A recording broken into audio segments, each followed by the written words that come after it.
श्री शिव महापुराण 14वां अध्याय सोमनाथ ज्योतिर्लिंग वर्णन।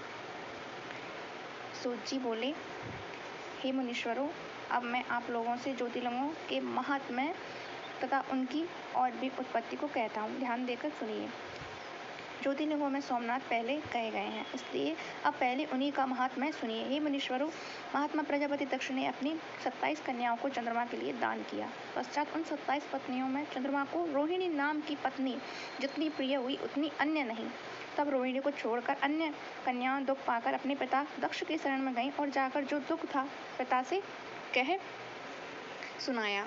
उसे सुन दक्ष को बड़ा दुख हुआ और वह चंद्रमा के पास जाकर बोले कि हे कलानिधे, तुम विमल कुल में उत्पन्न होकर अपने आश्रितों में न्यूनाधिक व्यवहार करते हो। ऐसा ना करना, क्योंकि ऐसा करने से तुम नरकगामी होगे। शिव माया से विमोहित चंद्र ने उनकी बातों पर कुछ भी ध्यान न दिया और बलवान भाभी के वश रोहिणी में आसक्त रहकर अन्य किसी का भी आदर न किया। तब कन्याओं के तिरस्कार का समाचार सुन दक्ष जी फिर दुखित भाव से चंद्रमा को क्षय होने का श्राप दे दिया। चंद्रमा की तीक्ष्णता से हाहाकार मच गए। इंद्रादिक देवता और वसिष्ठादिक ऋषि ब्रह्मा की शरण में गए। ब्रह्मा जी ने कहा, अब चंद्रमा यदि देवताओं को साथ ले प्रभास क्षेत्र में जाकर महामृत्युंजय जप के विधान से शिव जी की आराधना करे तो क्षय से रहित हो सकता है, अन्य उपाय नहीं है।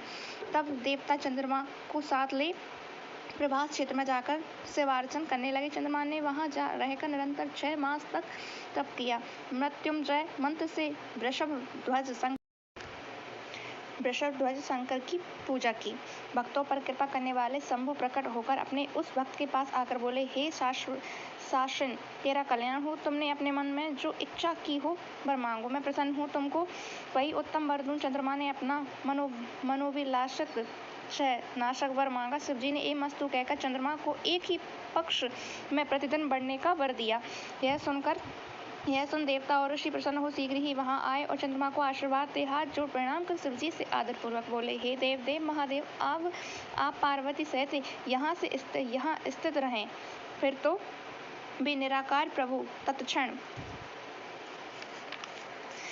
ही वहां साकार हो गए। देवताओं पर प्रसन्न हो उस क्षेत्र की महिमा बढ़ाने के लिए और चंद्रमा के यश के लिए उसी नाम से वहां विख्यात हुए। उनको सोमेश्वर नाम पड़ा। जो उनकी पूजा करता है उसके क्षय और कुष्ठ आदि रोग शांत हो जाते हैं। और देवताओं ने उनके ही नाम से वहां एक कुंड की भी स्थापना की। यदि कोई निरंतर 6 मास तक इस कुंड में स्नान करता है तो उसके क्षय आदि असाध्य रोग नष्ट हो जाते हैं तथा जो इस सोमनाथ लिंग के दर्शन करता है वह सब पापों से मुक्त हो मनोविलासित फल प्राप्त कर मरने पर स्वर्ग जाता है। इसमें कुछ भी संदेह नहीं है। हे मुनियों, इस प्रकार मैंने सोमेश्वर ज्योतिर्लिंग की उत्पत्ति वर्णन की। जो मनुष्य इनकी उत्पत्ति को सुनता है उसकी सभी मनोकामनाएं पूर्ण होती हैं तथा वह सब पापों से मुक्त हो जाता है। इस प्रकार शिव महापुराण चतुर्थ कोटि संहिता का 14वां अध्याय समाप्त हुआ। शंकर भोलेनाथ की जय।